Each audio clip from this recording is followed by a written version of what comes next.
Howdy, everybody. How's everybody doing out there? Hi. Y'all doing okay? Y'all doing okay? It's almost Christmas time. It is. I'm all excited because Santa Claus is coming to town. But first, we have got Slippy Claus. Michael, 2 scoops Felsher. So, He's going to be delivering 2 scoops at least. at least, hopefully, we've earned at least that because hell. But anyway, without any further ado, let's cue it up here, Uncle Bill. You got any special introductions for us?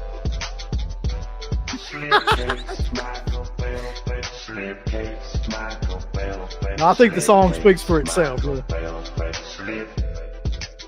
Get slippy with it, slippy, motherfucker, slippy, Michael Felsher. Oh, goddamn, get slippy with that motherfucker. Make some DVD extras, goddamn, hurry. I want to watch some DVDs. Slippy, Felsher, baby. Whoa, sucky now. Slipcase, Michael Felsher, slipcase, Michael Felsher. That's pretty good. That's still a damn good theme song. Yeah, it's catchy. It could be. It is. It's very. It could be a #1 hit. So, Merry Christmas, Slippy. How's it going? Merry Christmas to you. It's going good. Going good. I'm still hanging in there. So, like we were talking about earlier, though, you promised us at least 2 to 3 different scoops about different projects. I promised you nothing. I have consistently told you that I do not have scoops for you. What? And yet you keep coming back and saying, oh, they're going to give me 2 scoops. Where's my scoops? That's all I'll give a shit about is scoops. But I thought we agreed. That's why I introduced you as Michael 2 Scoops Felsher. Yeah, I don't know why you agreed to that. I never told you that. You just made that shit up. No, if you're wanting the rights to that song, right? That was the deal. We need scoops. You're going to. I'm sorry. Did you have a whole conversation with some other person with my name or something? Because we never talked about any of this earlier. Like you were like telling us, buddy, fuck on man. I'm gonna get on there and say whatever. Yeah. Oh, sure. That's exactly what I said. I remember that. I think I've got. I was like, fuck everybody. I'm going to reveal all the industry secrets tonight. No, that's not. No. Michael 2 Scoops Felsher. There you go. I hope to God that catches on. If that catches on, I'm going to burn both your houses down. I swear to God. No, that doesn't even make sense. It doesn't. Neither does Slipcase for some reason. That no, yeah. Well, that makes a little bit of sense. But if 2 Scoops catches on, I'm going to be getting goddamn boxes of Raisin Bran in the mail from people. It's just like, no. We got 110 people already in here, Sleepy. So people want answers, but we're going to make them wait a little while. Okay. Right. Everybody wants to know.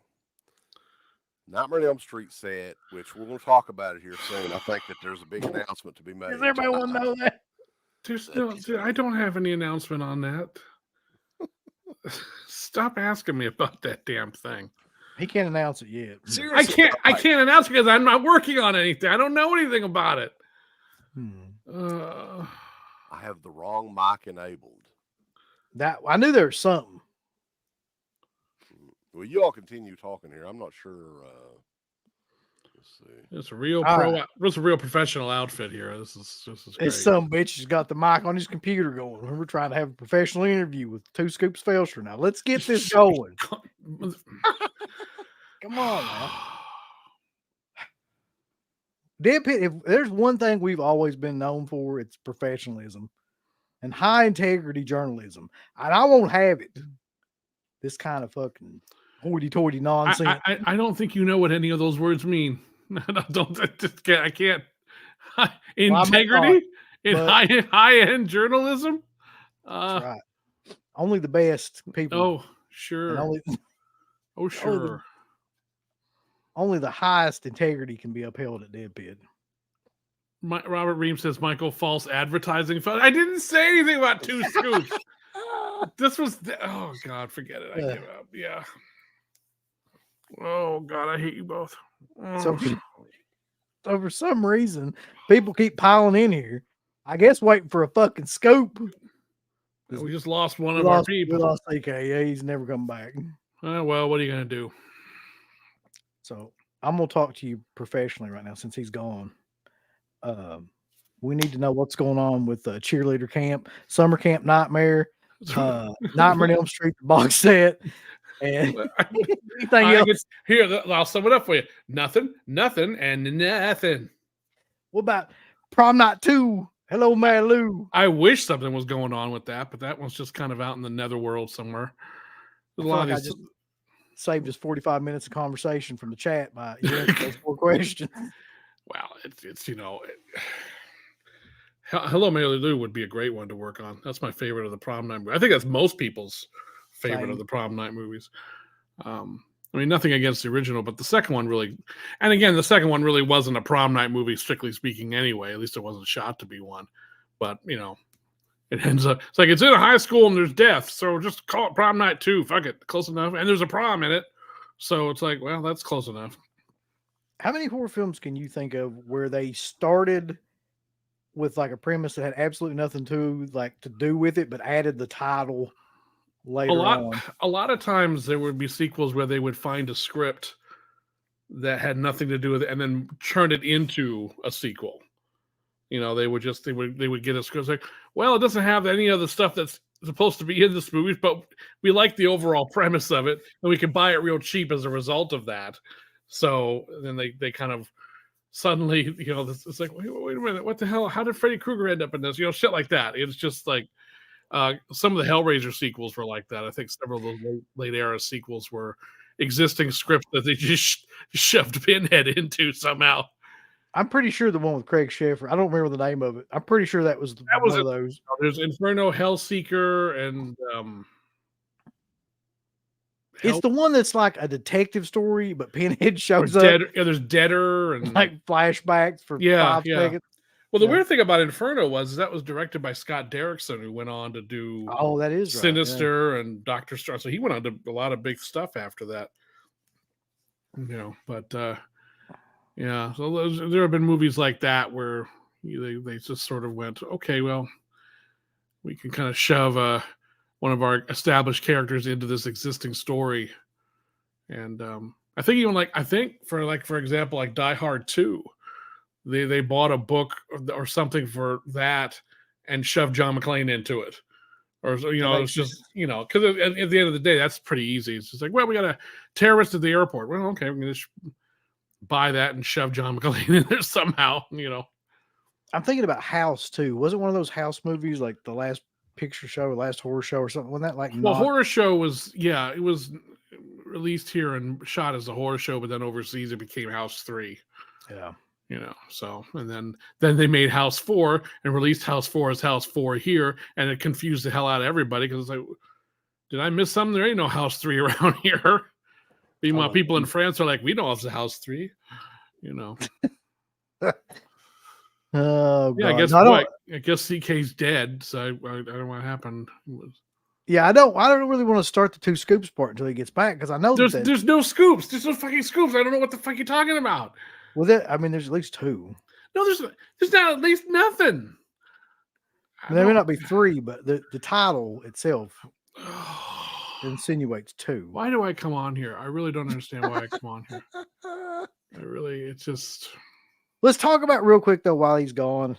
No, I was going to say something I'm not going to do. Let's talk about the Vestron video releases from the past year, Slippy, because there was only 4 of them. If you count the Dentist 1 and 2 as like 2 separate releases, right? So you had that 2-pack. You had Blue Steel and My Best Friend is a Vampire. Best Friend is a Vampire. Yeah. So tell me about those, like recollections, memories. Like, how many of those did you work on? All of them. Yeah. I mean, and Dentist was right on the heels of Silent Night, Deadly Night 3, 4, and 5. So it was like Brian used it all the time there for a while. And Brian was great because he really gave a lot of his time for all those. And we got a lot of, Corbin Bernsen. He wanted to do it, but he was shooting something in Atlanta, and we finally got him at a hotel in Atlanta. My friend Daniel Griffith, who runs Ballyhoo, he taped him for me. And so we got him, and we ended up getting everybody for that I really wanted. Dennis was great, and I love the new artwork that Devin Whitehead did for it. That was actually what kind of convinced them to do it.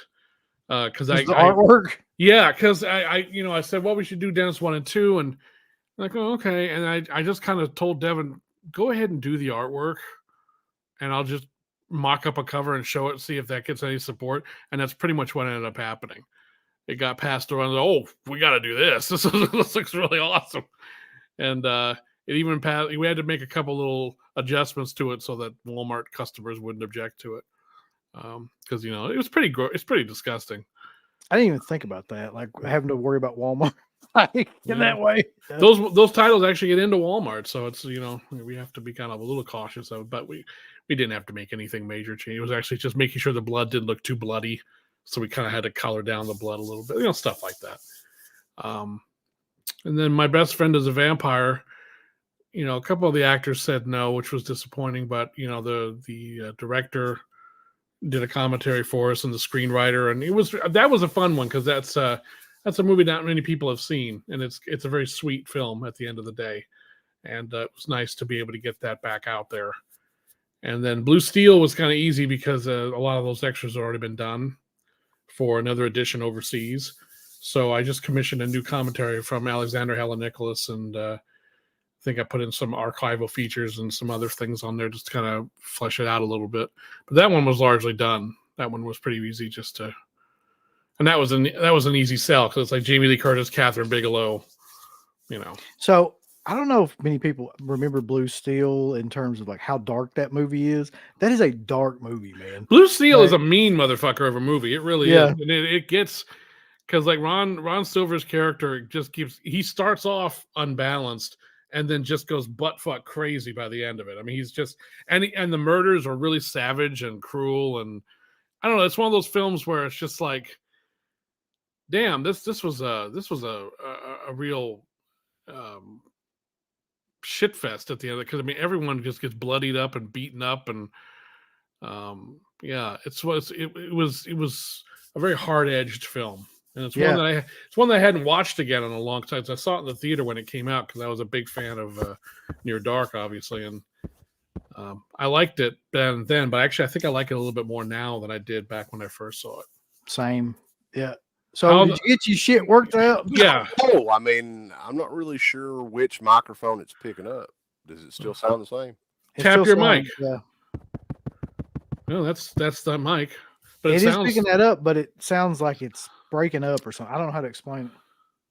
I mean, we can hear you. It ain't that. What do you mean it's breaking up? Well, you sound like you're being broadcast in from Korea or something. It's not good. Actually, you made it worse. It was actually better before. It was a little bit better. I don't know what happened. I'm using a different browser is what it is. So let me close all this out and see if I can't just restart the browser. But you guys continue on. Yeah, we were doing just fine without you. There's a ton of questions and super chats in here already. So hold on one second. Let's get to those. All right, you ready? Yeah, okay. Dick Fitzwell right off the bat. Summer Camp Nightmare. Thoughts? I would love to do that one. And that one has a horribly misleading title. That because it was originally called The Butterfly Revolution. It was based on a book, and it's really more of a Lord of the Flies than it is like a Friday the 13th movie. But then they slap a title like Summer Camp Nightmare on there, and you think, oh well, and it was just an obvious attempt to try to court that audience. But that movie does not deliver on that title. But it's but I like that movie. I like that movie quite a bit. But that one is in kind of a weird rights limbo at the moment. For a variety of reasons, which are not very interesting, but I would love to see that one come back out because it's never had a DVD release. The last time it was out was the VHS. We're running out of films that have never had any kind of release, by the way, like VHS. There's still a few. There's still a few. There's actually, when you go through the list, you kind of look around. There's actually quite a few movies that never even made DVD. Or if they did make DVD, it was like an old full screen transfer. They never. Yeah, there's a lot of that crap. Yeah. Yeah. So there you go. Yeah. So Scott Stapp, the lead singer of Creed, wants to know. Yes, sir. He wants to. How in the hell? How the night, daily night for him come to be? Cockroach shells in a Christmas movie. Yeah. What if I live? Well, I would recommend buying the 3, 4, and 5 collection on the Vestron because all the stories are there. But basically, they wanted to go in a different direction than the previous movies, and they came up with this story, and they just kind of, it was a way to get that story made by having it as part of this, film series that Live Entertainment was doing. And yeah, it's only barely connected to Christmas. I mean, it takes place at Christmas, and I think there's one murder that takes place at a Christmas tree, and I think someone wears a Santa hat. I mean, that's really about the extent of and but it's a really fun movie. I like that movie a lot. It's really bizarre, and the Screaming Mad George effects work with the bugs, but yeah, it's not really. It has really fuck all to do with Christmas. The 5th one went all the way back into that. Oh, Pino. Yeah, I love Part 5. Part 5 is amazing. Yeah, it's funny. I seem to be attracted to the Part 5s of these series. That one and Friday the 13th, and that's about it, really. But still, it's like Part 5, Silent Night Part 5 is it's weird. It's really weird and twisted, and it gets the climax gets oddly sexual in a way that you're just like, what the fuck is this? And I mean, it kind of hints at that. But then at the end, it's just full blown. It's just like you're not really expecting it. You thought maybe it'll stay subtle. No, it does not. No, it doesn't. She's like, "Oh, I love you, mommy. I love you." So, yeah. But hats off to Brian Remmer for going all the way with that part. Everybody gives a really good performance, and again, the toy attack sequence is great, and I mean, it's a fun. That one was much more what I was hoping we would get more of from the series, sort of like Christmas themed horror films that really tackle the holiday. But that ended up being the last one of the series. And the remake kind of counts and kind of doesn't count. But I would like to see a proper Silent Night 6 and bring back elements and people from all the previous movies, and figure out some weird, wacky story that can somehow encompass all of it. I feel like if they brought Eric Freeman back in one of those, well, that would be a requirement. If I was involved, it would be. If I was involved in a Silent Night, Deadly Night 6 in any capacity, I would demand that Eric Freeman be in there somewhere, and get Robert Brian Wilson, get him back in there somewhere. Get Bill Moseley in there, give him actual lines, and don't force him to wear a brain hat, and get people from 4 and 5, get everybody back, bring them all back, man, and try and construct some story that can encompass all 5 of those movies. Nowadays, you know what they would do? They would have it be the fucking Marvel universe, right? The multiverse, there's all the different Santas would come in. The Silent Night, Deadly Night universe, the verse, the Silent Night, Deadly Night verse. And that would be like what they tried to do in that one Howling movie, Howling New Moon Rising, where the producer who had done everything from 4 on tried to rope in all those movies into one and sort of blend, try to, explain. And it's like, it didn't work. It really didn't work at all. I love New Moon Rising. That movie is so inexplicably weird. I feel like that movie's kind of getting a cult following nowadays. It's starting to, because it's certainly interesting. So you ready for this? I know you love questions like this, Felsher. Here we go. No, I'm. If you don't mind, why do you think it is that we as a species crave the violent and controversial movies as opposed to something more wholesome? I think there's certainly an attraction to the dark side we all have, because we don't want to embrace our darker natures. We all have stuff inside that we don't want to talk about, that in other circumstances and in other environments and other lives we might actually embrace and use, but we don't. So it's a way for us to live vicariously through things that we cannot and will not experience in our own lives. We like to be scared also. We like to, we like danger that's safe. We like to have, experience fear and trauma and all those things, but in a safe environment where we can turn it off. There's always, human beings, we're an odd lot, really. We like the darkness, but we want the ability to control it. We want the ability to engage in the sadistic and the weird and the sexual and the bizarre, but to whatever degree we want. We want to still have control over it. And movies allow us to do that to a certain degree. Video games, TV, music. At least that's my take on it. That's my thumbnail sketch of why we do that. Although I like wholesome stuff too, don't get me wrong. I'm going to summarize what you said. real quick. Because it's got gore and boobies in it. Isn't that what I said? Yeah. Yeah, that's what I thought. Yeah. Yeah, same thing. Slippy, would you ever consider working with Kevin Sorbo? I don't know why. I don't. Why you wouldn't, but you got Again, something against Kevin Sorbo? no, I don't. I don't know. I don't know Kevin Sorbo. I don't know. Hey, you pay me, I'll do it. I don't give a shit. No, sure. I don't know what title of his would work for that. Cull the Conqueror? I don't know, maybe, but that's Universal. So I don't know. But no, yeah, sure, okay. I don't know. That's an interesting question. Yeah. When are we getting a Richard Pryor, Gene Wilder 4K collection? Okay, I have no idea. all their movies are owned by various studios, so like Silver Streak and what? See No Evil, Hear No Evil, and Another movie. You, and there's one I'm missing. What's the one I'm missing? Stir Crazy. Yeah. Sure. So I think Sony owns 3 of them, and I think Fox owns one, the Silver Streak. So I mean, I guess they could combine their efforts and do us, but I don't think they will. Nope. Yeah, I like See No Evil, Hear No Evil. That has some fun stuff in it. Another You is not good. That one is not good at all. I'm not positive I've seen that one. I've seen Silver Streak. A lot of people haven't seen it. And Another You, and no one was at their best in that movie. All right.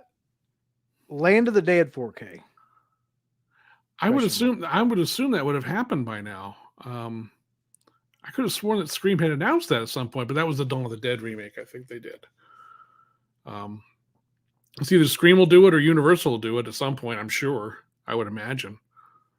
But and I don't know what else I would do for that because I already did a lot of stuff for the previous collector's edition. So I mean, there's really not much left to do for that. At least that I would, I'm sure there's always some people you could go after, but no, I haven't heard anything about that. I'm surprised it hasn't happened already.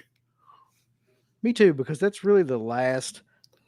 I don't know what you would call it, but I mean, it's not the last Dead movie, but it's the last that feels connected to that. Like those 4 movies feel connected somehow or another. I don't know how to explain that, but yeah. So I would figure that would be 4K for sure by now. Random question. How did they finally find a negative for Funeral Home? Funeral Home was a fun project to work on. I was really happy that was finally coming out. Funeral Home's negative was basically I don't know if it was in a barn or in a building near a barn, a storage barn or something that one of the producers had, and it had just been kind of sitting there, and then it had gotten moved at one point and just kind of left in a room. It had just been kind of kicked around for years, basically. And they finally turned it up because there was a company that licensed the rights had to get the rights sorted out because there were a lot of hands in that. A lot of those Canadian productions back then had, government money and tax money and all this sort of stuff. And then there were investors and so forth. So you had to kind of figure all that out. And what ended up happening was it took quite a while. And then it was a matter of, where the hell's a negative? So then they had to kind of, and it wasn't in the best of shape. And so there was a lot of work that went into that movie, a lot of work.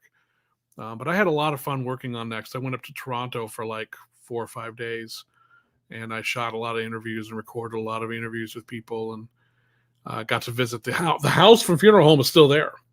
It's a heritage property up there, so it's protected, so they can't tear it down. It's been there since, I forget, like the late 1800s or something. I forget how long it's been there, but it's been there a long, long time.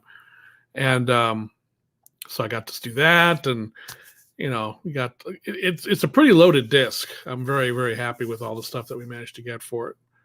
And the works of William Fruitt, I think, are sorely underrepresented on Blu-ray. There's only a couple of them, really. There's Spasms. I think Code Red or Scorpion brought out Spasms, and then Scream did Killer Party.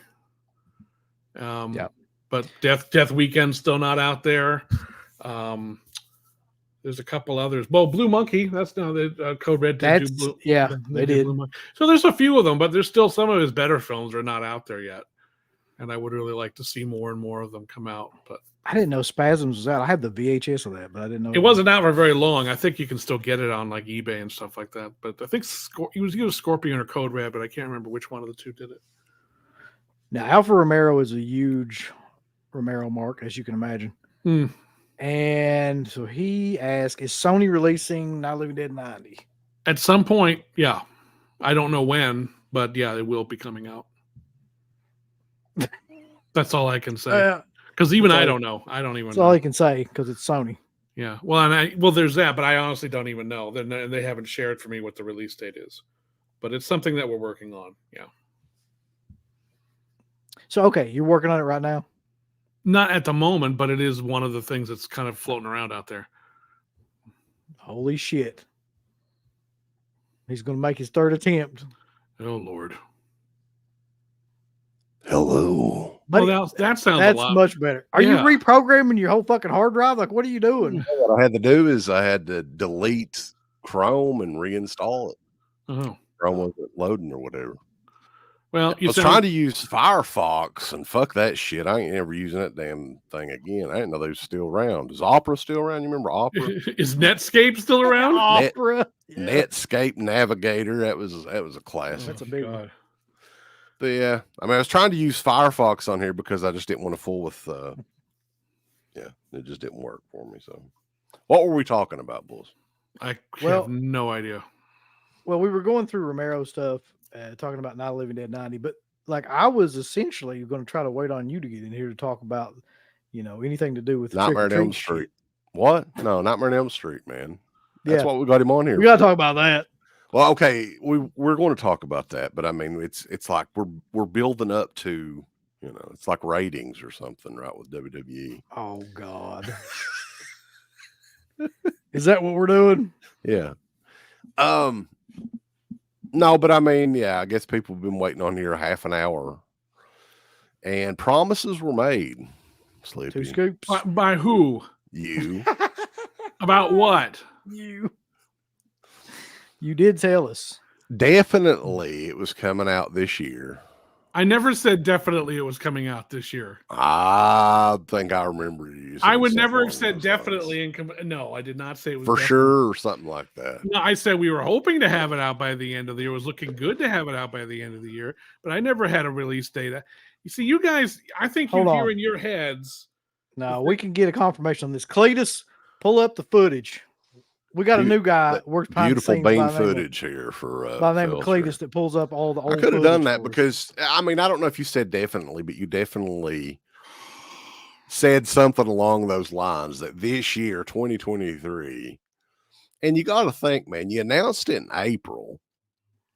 We did not. Was it that far back? It was that far back, almost a year ago, close to a year ago. That wasn't almost a year ago. That's close. I mean, we're almost January. We're like a week and a couple of days away from January. You got everybody's hopes up, man. You ruined everybody's Halloween. You ruined everybody's Christmas. You ruined my childhood. By Halloween this year, I was like, shit, yeah, I'm going to see this. It's going to be the best transfer trick-or-treaters ever had. And lo and behold, oh God, why don't you go sign up for Screambox? You can see it on there. I want to sign up for Screambox. Who the hell wants to do that? I don't even know what the hell that is. Wow, I was trying to keep things civilized, but he done fucking. I'm just speaking for the fans. Dead Pit is for the fans, by the fans, and I'm just, I think he said that something about we're supposed to hear some special features in November, but November come and gone, and no special features were announced. Yep. Damn. Look, but you're glad I got my microphone fixed, Slippy. Yeah, I'm really glad. Yeah, sure you don't have another problem there. Look at poor Wes Ray here. Look, it was always my hope to have it out by the end of the year, but there was things that came up, and there's only so much you can do, and other projects kind of got in the way also. So there was just would have loved. I I sent you a text earlier today. I was like, what other studios are you working on right now? I didn't hear nothing back. What are you working on? What other studios? Well, I don't have to tell you.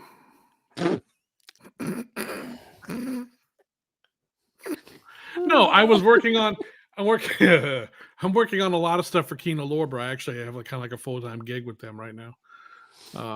I'm managing a lot of their release schedule and stuff like that. So I am working on. You know what? There is something I can talk a little bit about. 2 scoops. One of the 2 scoops.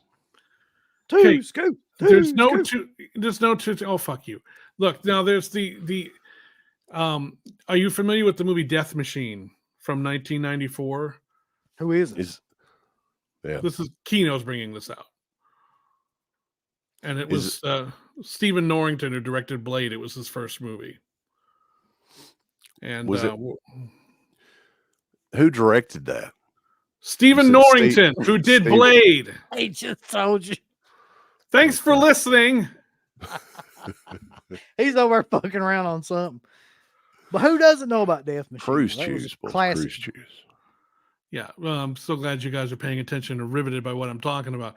Look, I'm working on that right now. There's going to be a new special edition of that, which is going to have multiple cuts of the movie, including one that's never been seen before. Slippy, since you're in with Kino, they're working on that Ilsa set, right? Yes, we are, and I am helping to work on that as well. So I know a couple people at Kino that's like, if I'm not helping them like promote shit, they don't care.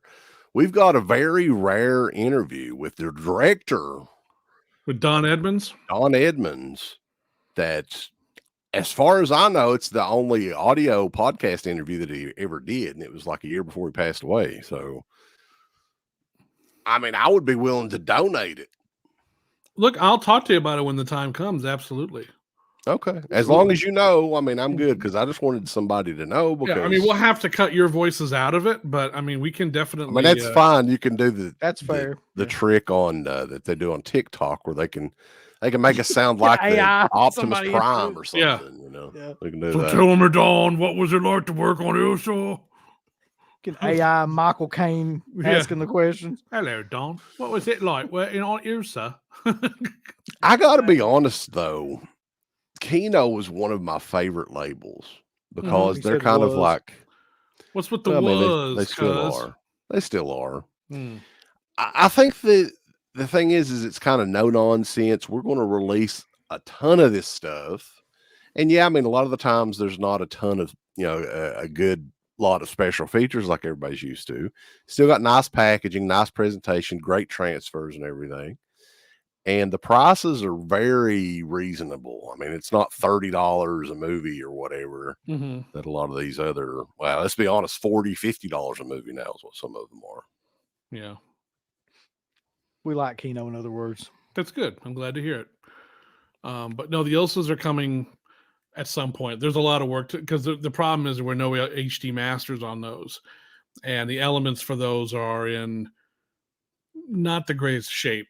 And so we're trying to make sure that we get the best thing that we can and get the work done. And there's a lot of hoops we have to jump through to make that work in terms of getting the new transfers done. But we're starting work on the beginning of the new year to get that started, and then hopefully at some point next year have them out. But again, I don't have a release date. I don't have that. I'm just saying that's where we are with those. Let's go back to that for a second, though. With the trick or treat situation, what happened?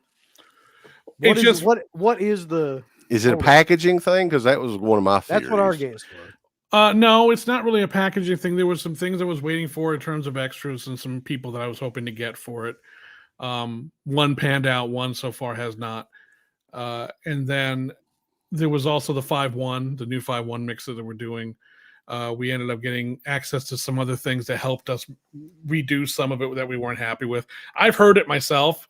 I listened to it over at a work in progress version over at Don May's place in his movie theater, and it sounds fantastic. I think it's well, send it over to us. Let us check it out. No, and then so we also the packaging is going to take a little while, and there's a couple other things that there's going to be a book. I mean, it's going to be a deluxe package. This is going to be. Is this going to be something unique to this release? This packaging. What does that mean? Well, he has a theory. Tell him the theory. You posted something. I'm about positive, asking about dimensions on vinyl records or something, right? Wasn't that you? No. On Facebook? We're not doing any vinyl for this. I'm not talking about vinyl. I'm just talking about an awesome edition. And I know Don May would be interested in this, so he could like replicate Laserdisc, editions, but have Blu-rays in them or whatever. You could do the vinyl record box and just include the movies in it. I think that would be cool. No. So we're doing a box that's probably going to be comparable to what like the Phenomenon, the Tenebrae sets were like. I like the Arrow boxes. Nice. So it's going to be packed. It's going to be full. There's going to be a lot. Here's my guess. You got Ozzy. You didn't get Gene Simmons. No. You got Gene Simmons. You didn't get either get one of them. No. You got Skippy. You didn't get Ozzy. Maybe. Ah. Now I wanted to wait until I was going to do an announcement at Thanksgiving, but with all the holiday crap and all the stuff that was going on, all the studios were announcing all their titles and everything, it was just going to get lost in the shuffle. So after the new year and everything settles down, it's going to get wrapped up because I don't want to work on it anymore. I'm kind of, and it really is at a point now where it's just like at some point you just got to say, okay, enough's enough. We got to get this done. And it's as loaded as it's going to get, and it looks great and it sounds great. So, and we've got it's just really nice plans for it. And I'm already, we're this close to closing in on a deal for the second Red Shirt Pictures title, the one that will follow Trick or Treat. King Frat, King Frat. I wish King Frat, but no, not King Frat. No, it's not King Frat. But it is a title. I will give you some clues, but you can guess, but I'm not going to tell you what it is. But I will say this. This is a title that has never been on DVD before or Blu-ray. Actually, anywhere. Okay. Is it a horror title? Somewhat. Kinda. It's related to horror. Yeah. It's certainly something that a horror audience would want, I think. Okay. So we'll have people in the chat that'll burn that up. We got a super chat here from Camp Flashback. I know you already talked about it, but I wanted to ask any insight on the Prom Night sequels 2 through 5? It's rights issues. They're in the process of transitioning from one company to another, and that's what's holding up part 2. Somebody's doing like a new DVD Prom Night set that I'd seen an email about. I think overseas somewhere or something. Yeah, they might be. Yeah, because I think overseas rights are those places are all over the map in terms of the rights. So just companies. Germany might be able to do it, whereas we can't yet, or something like that. I don't know, but I would love to do a Prom Night 2, and even 3. I like 3 too. I actually enjoy 3.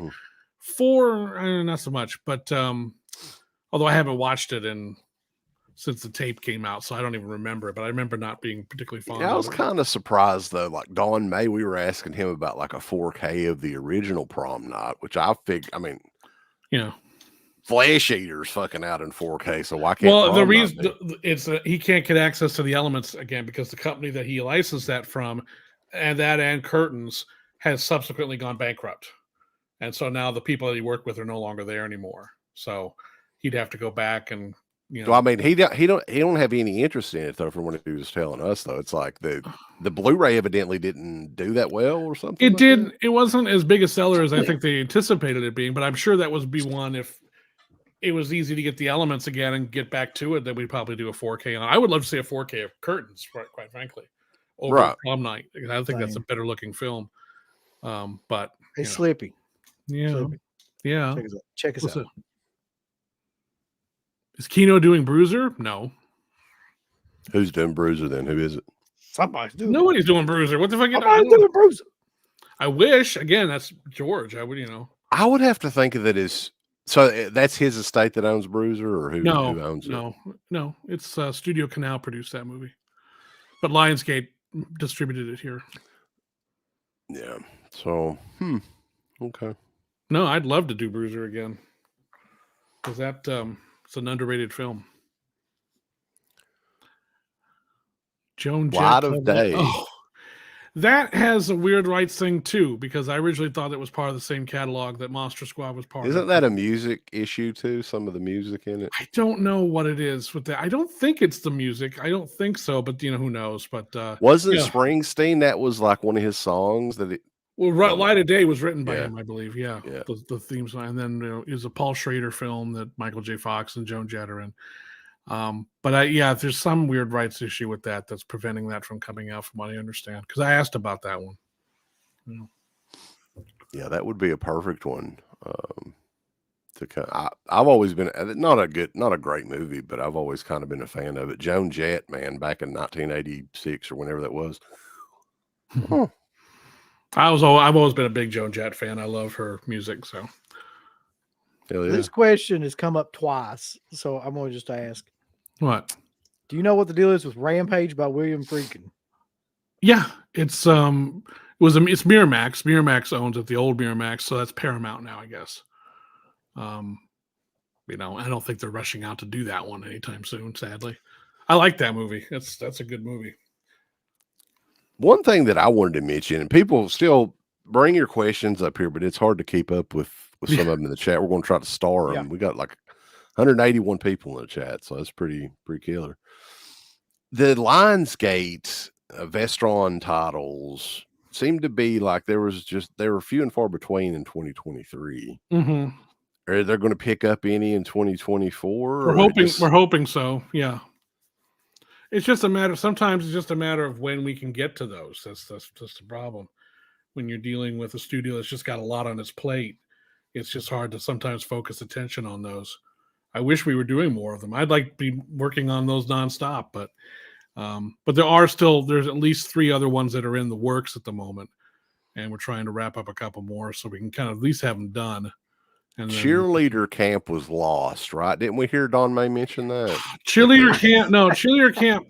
There's an ownership. I as I recall, because I worked on the deal to help get. As I recall, I worked on help getting the deal together for that back at Anchor Bay, which was the last time it was ever officially available. The director repped it to us, and I think he said he owned it, and he probably did, but he has subsequently passed away. So that's like, oh, well, where the hell do you go? So I don't know. I don't know what's going on with that one. Didn't he actually have the elements and all that too? He had I believe we used an IP, interpositive, for the transfer that we did. So there were he had something back then, but this is 20 years ago now. So, Yeah. So odds are he passed away. Family probably tossed that. As sad as that is to, or they probably didn't toss it, but it might be sitting in a garage at a storage facility or something. Don't know what to do with it. Who knows? I don't know what the situation is. I don't want to talk out of turn, but I don't know. Any news on Sleepaway Camp 2, 3 reissues on Blu-ray 4K? No, I don't know. I don't think anybody's doing those right now, and I don't know if it's a rights issue because I think MGM has those. Dude, I keep telling people, though, if you've got those Scream Factory titles, sell the fuck out of those right now, because the second that those are announced in Kino or Scream Factory or somebody, 95% drop on those, and you're not going to see any of that money hardly. Right. I did extras for 2 and 3. I actually remember I worked on those quite a few other things for those. But no, I don't know if anybody is working on it. I know Kino's not. We're not working on them. So, yeah, we watched the DVDs not too long ago. We were doing a commentary over one of them, and man, I thought the DVD looked fine. So no, they look good. I mean, those were. I mean, look, the photography on those movies is fine. It's not. Yeah. No one's going to mistake these for the. No, they weren't runners up for cinematography of the year, which is not to knock them, but they had $4 to make those movies, and they're fun films. I enjoy. Well, the second one I like a lot more than the third one. But I gotta admit, I kind of like them both. I thought at one time I liked the second one more, but I like them both almost equal. I think The third one looks like it was made like a day, and there's it like looks seven, a lot. There's 7 people in it. Like the Yeah. whole movie. Here's my theory on the third one, that they originally were just going to do one movie and they had extra time or something like that. And he was like, "Oh, let's just hurry and do this." Because you could tell like the third one was made a lot cheaper. Well, I think, I mean, they made a deal to make both films, and they made them practically back to back. But I think it was certainly a situation where the first of the two that got made was going to get the most money and the most attention, and whatever was left over, that's what we're going to make the third one out. And I think it shows to some degree. Corey Conway's asked about elves 57 times on here. So what about elves? I don't know. I seem to remember hearing that the negative was lost, that someone didn't know where the negative for that was. I could definitely believe that. But I don't. Again, I could be misremembering this, but I seem to recall that's what I think you're right. There's an interview online with the director where I think he said that nobody knew where the film elements were, but there were like tape masters or something like that. Yeah, they didn't have any preprint elements or any film elements to actually work from, so that would be kind of a problem. Which a lot of people seem to be confused as to what actually tape masters is, because I know TerrorVision has got a bunch of releases coming up where they're using the tape masters because the film elements are gone or they can't get them or whatever. Sometimes it's a situation where they actually, I mean, there were a lot of shot on video things back in the 80s. They actually shot on tape. So there is no film necessarily. But then there's also a situation like right now, I'm doing a reconstruction for Vinegar Syndrome. I don't want to say what the film is because they haven't announced. Why not? I'm not allowed to. You get sued. Well, no, it's not that I get sued. I just don't want to piss off the people I work with. They like us, though. I'm sure they do. And yeah, I mean, whatever. But he tried his best. They like us. It's fine. But I'm doing a reconstruction for another film that was, again, edited on video, but they did shoot it on film. So they've transferred everything that they originally shot, all the raw takes, and I'm reconstructing it bit by bit and going through and Iced? No. Is it Haunted Ween? Maybe. Is it Haunted Ween? I know for a fact that they're doing that one. You don't have to say yay or nay. But you know for a fact, do you? Yes. How do you know for a fact, Mr.? He's like fucking Sylvia Plath. How did they talk to me? Ryan over there. I chat with him every once in a while. Really? Yeah. He's a fan of the radio show from way back. Listen, sort of big deal. Yeah, I didn't think he knew anything. Haunted Ween. That's a Kentucky. That's a Kentucky. Bowling Green, wasn't it? Both sounded around Bowling Green. Yeah. So everybody asks about this every year, and I recently watched this movie on Tubi, and it sucks ass. So I don't know why everybody's like trying to get Rogelio Diodado's body count out. Nah, Good Lord. I don't know anything about that one. I don't know anything about body count. Just watch it on Tubi. It's Which free. totally means that he does know something about it. But also, no, I don't know anything about it. He does, you can tell. But listen, he's working on it for Kino right now, and that makes sense. But what? No, it's not a good movie. And if you're working on it, there better be an uncut version of that son of a bitch somewhere for that to make.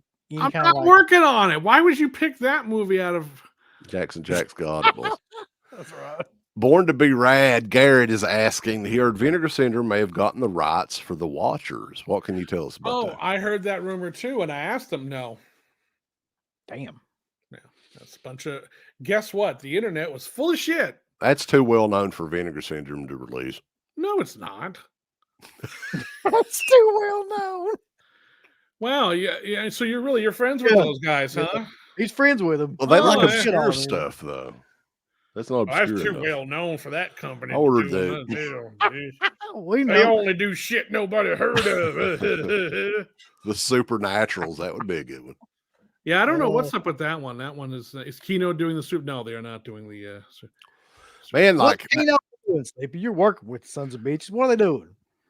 I can't tell you what they're doing. Why not? They don't give a shit. I'll tell you one thing though, man. Like they are fucking like those MGM titles. Holy shit! Like how many total titles did they get from that? They made the announcement like last year. They've gotten some very robust deals with several people. Yes.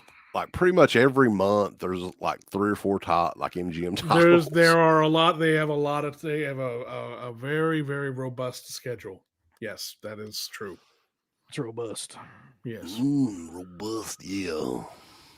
Listen, just to give them a compliment, they did release one of my favorite movies of all time, To Live and Die in L.A. Oh yeah, and that was a great release. So, I was going to ask you about, because nobody really knows anything about this company. They've been around for a little while, and they're starting to re-release some of the Scream Factory stuff that was out of print. Sandpiper Pictures. Who the hell is that? I have no idea. I've never heard of them. Nobody has. I don't think except no, I've never heard of them. Well, they've got a bunch. They're doing the Breaking movies. They're releasing those on Blu-ray again. They did. What country are they in? The U.S. Oh, they are? Yeah. Oh. Invaders from Mars, the Toby Hooper movie. That's the one that I bought. Oh. And I can't fit that. They don't have a website. There's not a Facebook page. Who in the hell are these people? That's who I. That's what I didn't know that. Did they have any of the extras that I did for the Scream Factory release on there? On the Invaders from Mars, they don't have anything listed on the back. I haven't watched it yet, so I don't know. But he probably looks like the exact same cover. He probably sent his credit card to like a pyramid scheme or something, some sort of. No, it's actually Orbit. I think is the Orbit DVD is the site that had it. No, I don't know anything about them. Is it The Worst Witch? Is what The Worst Witch? That one. I guess he's referring to the one release that you're talking about that's slightly horror related. Oh no. Damn. Okay. Dude on the bottom is a smart ass. The dude on the bottom. I'm the dude on the bottom. What the fuck? Okay, hey, that's better than some of the stuff I got called this week. Man, I ran afoul of some really trigger-happy motherfuckers this week, I'll tell you. Oh, shit. I posted a little thing on my Facebook page about Beverly Hills Cop 2. Oh, shit. Yeah, because I didn't, the trailer for the 4th movie came on the last week, and it had gotten me thinking about the previous movies. And I mean, I love the first movie. Who doesn't really? But and I actually kind of have a soft spot for the 3rd one. I kind of have always enjoyed that one. But the 2nd one I saw one time in the theater, and I just never wanted to see it again because I really didn't like it. So I thought, well, I'll watch that again, see if my opinion has changed, and it hadn't. And one of the things I had remembered back when I saw that movie for the first time, which I was like 14 when that movie came out, so I wasn't exactly super enlightened or anything at the age of 14, and but I remember thinking, man, that movie was really mean to girls and women. It just wasn't nice. It was just a lot of really crude comments thrown around to everybody. And like the end of the movie ends with a woman getting shot in the back and the guy going, women. It's just kind of like, Jesus Christ. And then watching it again, it was like, yeah, this thing is just kind of nasty and mean and unpleasant, and no one's really much fun in it. And so I posted a review of it, and I mentioned a couple of those things. Well, you would have thought I had attacked someone's childhood with, and come after them personally. I got called a woke social. I mean, today, just one day, today, someone posted something calling me a 50-year-old virgin who's a full-on social justice warrior, and I'm like, SJW. Yeah, stay away from it. I'm like, no, I didn't. All I said was I didn't particularly like this and this and this about this movie. I didn't like it, don't like it. I don't give a fuck, and there's no call to action in my piece saying we got to ban this movie and remove it. And I don't give a shit, just it's my opinion. Like it, don't like it. It doesn't mean anything. I just felt like talking about it. But boy, some people just got, and then some guy went so far as to take my entire review, post it on his page with a whole screen about everything that I was wrong about and how stupid I was. And it was just like, man, I didn't realize Beverly Hills Cop 2 was like the touchstone of your life. That was just Internet. like, Yeah. I mean, I wasn't offended or hurt by any of this, but I was mostly just confused. I was just like, well, you offended a lot of people. Yeah, evidently. you I ruined guess, a lot of childhoods. Well, now, you for know sure. what? Fuck them. I just don't, I really don't care. I don't have time to go in. Like this one guy, the Screed, he went off of this whole thing. It was like, well, if this is blah, blah, blah. And somehow John Carpenter's The Thing got roped into and a whole bunch of other stuff. And I'm like, I don't even know what you're talking about anymore. And then some guy came back at me privately, even posted messages to me privately saying, I'm down with Wokebusters 2016. And I'm like, Wokebusters. I didn't even know what he was talking about at first. I was like, oh, the Ghostbusters. When did I mention female Ghostbusters movie? When did I mention the Ghostbusters remake? When the fuck? It's just like all these people just slathered all these. Well, they were already pissed about Trick or Treat anyway. So yeah, I mean, well, whatever. But just added fuel to the fire, right? Yeah. So I was so fucking amused by the just laughable overreaction to what I wrote.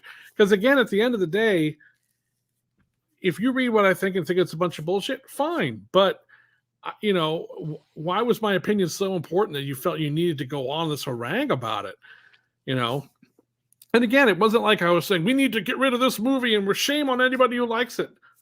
Love it, hate it. What? I don't care. It's like, fine. As bad as you thought part 2 was, though, that 4th one's coming out. I can't wait to hear what you think about it. I'll watch it. Look. If you really want to see a good movie, a good woke movie that does it right, Slippy, you got to check out Black Christmas 2019. That is a fucking I'm good. That's a masterpiece. I'm good. Thanks. We champion Imogene Poots. Imogene Poots, baby. Woo, baby. Imogene Poots. Imogene Poots. We got a review of that coming here in the next couple of days. By the way. I finally watched it. Oh, sorry. And it was the Poots is loose. Other than the love with Imogene Poots. But yeah, you've got to quit ruining childhoods and talking about movies and giving your opinion about shit. It's the internet. You know what? Fuck your childhoods. I'm sorry. I'm done. Everyone has mythologized their That's child. The shirt. That's a fucking shirt. Fuck your childhood. No, seriously. Slippy.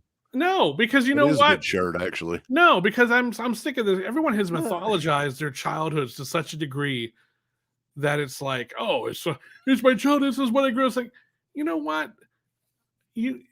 Everyone thinks that life was so much better. Everything was so much more pure. And it's like, you know what? I had a lot of fun when I was a kid too, but there was a lot of bullshit when I was a kid too. It's like any other period of your life. There's good shit and there's bad shit. And you tend to remember the good shit and the really, really bad shit. But the further away you get from it, the bad shit hopefully tends to fall away. And that also means that maybe you're not that satisfied with your life right now. So you're pining for the shit you did when you were 10. It's just like, come on. I used to love, one of my most treasured memories is going to my local mall when I was a kid, just a little kid. And I love that, and in my mind, it was the greatest place I ever went, and I had the best times of my life. But then I thought about it, when I was a kid, I didn't like that mall very much because it wasn't as cool as the other malls that I would go to. My mall didn't have everything that all the other malls went to. And back then, I just went to movies and enjoyed them. I didn't hold on to them as precious, vital life experiences. It was only later on that I kind of applied that thinking to a lot of that stuff. So we get so fucking precious and so fucking hung up on things from our past that we take it personally when someone comes out and says, no, I didn't like that very much. Well, fuck you, goddamn it, you said my book. I mean, a lot of people on the internet now, like especially a lot of the YouTube community people, it's almost a sin to not like they like everything. Yeah. Right. Yeah. And whenever I hear that, like even something like The Exorcist Believer, right, which was a gigantic piece of fucking shit, in my opinion. I didn't even bother seeing it. Dude, like Hollywood is really bad for this right now. They have a property. They don't give a shit about the movie itself or what is in it. It's just a thing. It's a yeah. This is Exorcist movie. We got to have it out. Here's the date it's coming out. We're going to hype the hell out of it, but the contents of the movie don't matter. No, I just said, I was making a point earlier. Back when I was a kid, I just experienced things and enjoyed them in the moment. I didn't assign any particular value to them back then. I just had a good time. And it's only in retrospect that suddenly these became all important, all encompassing experiences that I must protect at all costs. You know, it's just like no one lives in the moment anymore. No one lives for the now. They're always thinking to the past, and they're always trying to, you know, it's just, and look, I like nostalgia as much as the next guy when it's done right. But after a while, it's just like, God, can't we look forward and also not take shit so personally? And I guess the thing that really surprised me is like over Beverly Hills Cop 2. I found out that we can't move forward, nor can anyone not take everything personally and not get offended by everything. I found that out a lot in the past week. Yeah, really? Yeah, it's not gonna happen. No, that's not. It's just, yeah. So at the end of the day, the guy on the bottom. Why am I Slippy, you're a bottom. You gotta go with it. Doodle. Something else though that newsworthy regarding the physical media thing, and I wanted to get your thoughts on this because we've talked about Best Buy a lot over the years on the show. Because back in the glory days, 20 years ago at Best Buy, hundreds of different releases, horror titles, anchor-based stuff and all that. And over the years, it's dwindled down. And then starting, next year, Best Buy has announced they're completely doing away with physical media, not only in the store, in the online as well. Were you surprised by hearing this? And do you think other, retailers, which I think Walmart is next, man, I really do. And I don't know if Walmart's next. I think at the end of the day, Walmart carries a little bit of everything. So I don't foresee them singling out physical media because they carry everything else. Whereas Best Buy was limited to mostly electronic stuff and that kind of thing. And also Best Buy, it didn't surprise me with Best Buy because they've been kind of shifting towards appliances and, hardware more than anything else in the last 10 years. And I've been noticing the stores have been dwindling in terms of what they used to carry in terms of physical media. CDs bit the dust a long time ago. And I figured at some point they're just going to say enough of this shit because it eats up a lot of the room that they could have to sell computers and microwaves and washing machines and shit like that. So it was disappointing, but not surprising. And I hadn't bought anything there in years, Yeah, I was most surprised that Circuit City stopped carrying physical media, though. They've stopped carrying everything. They don't exist anymore. For like the past 18 or 19 They've been gone for 20 fucking years, man. Where the hell have you? That surprised me. The thing I hated the most about Circuit City, I'm sure you remember this, is when you would walk in there, you would get assaulted by 14 salesmen every single time. Can I help you? Can I help you? Can I help you? Get the fuck away from me. I just want to get a goddamn radio. It's just like they wouldn't leave. They would never leave you the fuck alone. They'd follow you around the store. That's why I never went there. Even if it was something I knew they had, it's just I don't want to be assaulted by 15 Wasn't guys. It? We bought our very first DVD player at Circuit City. My dad did. And this was around the time I think they were trying to hawk those Divx players. They were the Divx. They had Divx. Yeah, they were same time because this was like summer of 2000, I think. And this guy, I remember this guy explaining it to us that it's like rentals or whatever else. Right. And then after, like, I don't know how it worked exactly, but it expired. It just turned off. Yeah, it just turned off. Yeah. And I was like, who the fuck would want to do that? Right. And of course, I don't think it lasted much longer after that. I think it never really took off. It was really one of those things that it seemed like it was always an extended trip because I don't think people could really wrap their heads around. And I think also people didn't like the idea of buying something that just became unusable. Right. It's like when people buy something, they want to be able to use it forever. They don't want to just, so then it's just like, so I'm buying a rental essentially, and then I just throw it away. It's like, what? No, I don't think people could really get behind that concept very much. And they viewed it as kind of an overreach on the part of the studios. It's like, here, you can have it for a while. Zoink. No, you can't. Which is actually kind of what's happening with streaming, oddly enough. So Divx is now essentially on the streaming equivalent of physical media back then, and it just didn't take off. But I remember Circuit City was all in on that shit.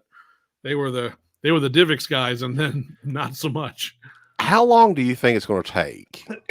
Because we're in that weird period now where a lot of people are just streaming. but they're fucking with like, what was it? The Discovery, there was something that was taken off digitally. So like if you purchase a movie, and a lot of people need to realize this out there, if you haven't heard this, digitally, you never own a movie. You're essentially like renting it for like an extended period of time. Because I've noticed this on Vudu. Yeah. If they lose a license or something like that, that movie's gone. Yeah. And then they can get a new license on that movie. And you don't get it back. You don't get it back. No. I don't look, streaming's fine and I enjoy it for a lot of things. Because there's a lot of things I don't necessarily want to own. And there's certain things you're going to be able to find it somewhere, out there. But in terms of curating a collection, no, that doesn't work for me. There's just certain films and also I like the packaging and I like having certain things, certain movies I want deluxe editions of, and I want to know that they're sitting right over here. So if I can't find them streaming, at least I know that I've got them so I can watch them. You better get them physical media. Well, because, a lot of these streaming services are taking out parts of them nowadays anyway. Yeah, that's another, and also the encodes aren't as good. Blu-ray, 4K UHD looks 100 times better than anything streaming's got to offer. So, go ahead. Sorry. I was just going to say, like, a lot of people on here are still commenting. Apparently, like, we weren't clear enough about the status of Trick or Treat, Slippy. So I'm just going to leave it at this. I'm going to let you talk about, is there a timetable? What is the status of Trick or Treat timetable wise? We're hoping to have, I'm certainly in January going to be done producing any of the extras and getting those all finalized. And then we will have it out in the spring is what I'm hoping for. That's what I'm hoping for. Because it's going to take a while to get the packaging done and everything. But that's the goal right now. Because like I said, I want to be done with this too. And I didn't think it was going to go on this long. But it was worth it to wait for a couple things to get finalized. I'm glad they're going to be on the disc. But there comes a point where you have to just, and I'm bad with this. I've always been bad with this. Like, oh, just a little bit more. We can wait and get this one more thing. And we get this one more thing. But then at some point, it's like, no more things. This is it. So if you got the Skipster, though, then it was worth it. I feel like if you got Mark was on board from day one. Yeah. He called Chris McGibbon, my friend, and who was hosting that chat that when I announced it, he called him that night to talk about it. And then I saw him at a screening in Ohio not long ago and met him, and he was really cool. So no, he's been great. He's been really supportive. Why can't we talk to him? Have him call in to us. I'm not his agent. I'm a big fan. Why can't we talk? Ties. Yeah, Ozzy Osbourne's with Sean Clark now. We ought to be able to talk to him too. Let's go. I want to know if anything ever happened with him and Justine Bateman back in the day. Because back in the day, man, the late 70s, early 80s. Late 70s.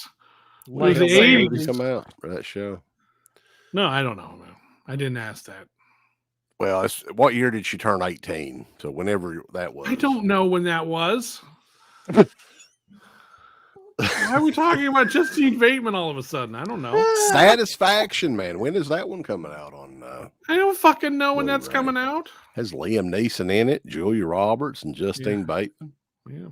We got 211 people in here watching this live, so good opportunity to tell people to thumbs up the video and share it with your family, friends, and neighbors. Tell them all about it. The rumors that Vivid Entertainment bought the rights for Trick. Who's Vivid Entertainment? It's true though. He already knows. Oh, I have no idea who that is or what rumors he's talking about. Since there's 200, there's over 200 people in here now. It's also a good time to remember that Michael Felsher promised us 2 scoops, and he's got one. He's giving us one. No, I didn't promise. He's going to announce tonight what the second Red Shirt Pictures Synapse dual release is going to be. Exclusively. No, I'm not announcing what that is. Come on now. In fact, I'm not talking anymore. Quit kidding around with second scoop. Got 213 people in here. Where else are you going to announce it and hit that many people? Vivid Entertainment is a porn company? Oh, well, then they're definitely not doing Trick or Treat. Don't act surprised. Come on now. Everybody knows what Vivid Entertainment is. Okay. It's Hunter's Blood? No, it is not Hunter's Blood. That would be a good one, though, to do Hunter's Blood. Would be. That's a good Just one. right out of the box here. When's the next Vestron title coming out? I don't know. Probably in the spring, I'm assuming. I don't How many fucking are you know. working on for them right now? Can you tell us that? There are 3 that I'm actively doing stuff for right now. Any horror titles, or are they all kind of? 2 of them are. Damn. Okay. Mm-hmm. So let's be honest. The second Red Shirt Pictures release, It's it is Fright Night 2. We were already told. Yep. Oh, I'm going. I would love for it to be Fright Night 2, but no, it is not Fright Night 2. Yeah, Fright Night 2, like the foreign release of that. I don't know what the status is on that, but you guys should probably. I think they canceled it. Did they really? Mm-hmm. Okay.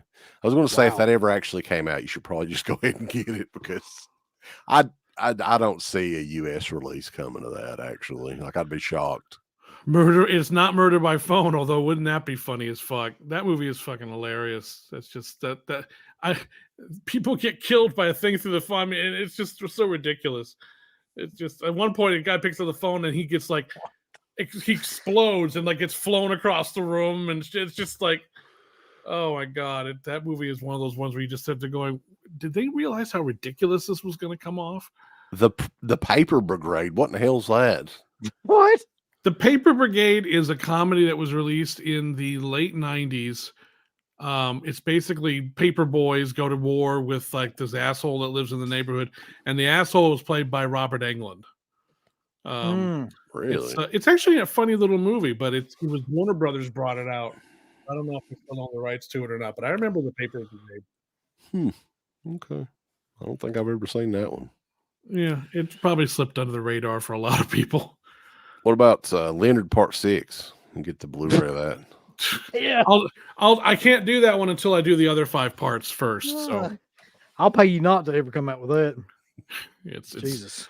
That's one of those movies where, rarely do I find that the movies that have the reputation for being the biggest bombs or the worst movies of all time. I very rarely agree that they are. Like everyone thinks like Wild Wild West is one of the worst movies. Like, look, I went and saw Wild Wild West in the theater. No, it was not a good movie, but it wasn't one of the worst movies I've ever seen. It just didn't work. Leonard Part 6 sucks. That's pretty horrible. It is really not good at all. Clifton's got an interesting one here, though. Whitewater Summer with Kevin Bacon. That's actually a pretty good movie. I want to say Sony has that one, I think. I'm not sure. I don't remember who does, but yeah, that would be fun to do. There's just a really old DVD of that, like very old. I think late 90s, early 2000s. No, that would be a fun one to do. Listen, would do please never do either one of these. I hope nobody's doing either one of these. I hope they never come out. What do you think about Silent Night, Bloody Night? Because it's kind of a mixed bag now. Some people love it, some people hate it. I have no memory of seeing that. I'm sure I did, but I have zero memory of it at all. And Tear on Tour, no, I didn't much care for that. It ain't no Home Sweet Home, but it's, where did we do that commentary for? It was one of the Fright Night Film Fest, wasn't it? Home Sweet Home? Yeah.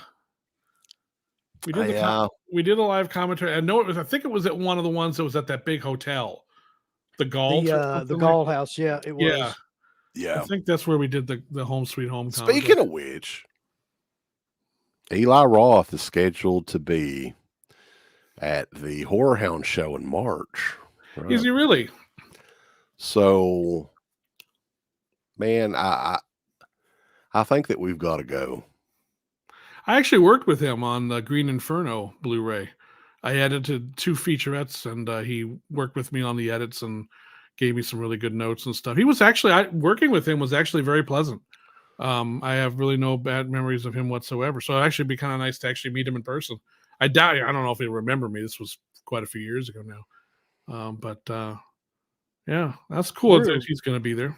Yeah, if he actually shows up, I mean, well, he may be doing Thanksgiving too by that point. So who knows? Yeah.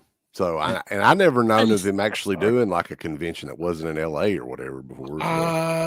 Yeah. That's no, I don't think so. He's got a new season of A Ghost Fuck My Sister coming out. I missed the first season. Is it streaming somewhere? Yeah, it's on Lifetime. It's fine. Okay. He seriously does have a show called A Ghost Ruined My Life. And I thought that was the greatest title for a series ever. Oh, Did you see wow. Thanksgiving? Yeah. Slippy? Yeah, I enjoyed it. I thought it was great. fun. I think it was the great. best really movie was. that he ever made. Actually, It's the one. It's his most accessible one. I think certainly. I think it's the one that I had the most fun at. Yeah, I enjoyed it a lot. No, I thought it was a lot of fun.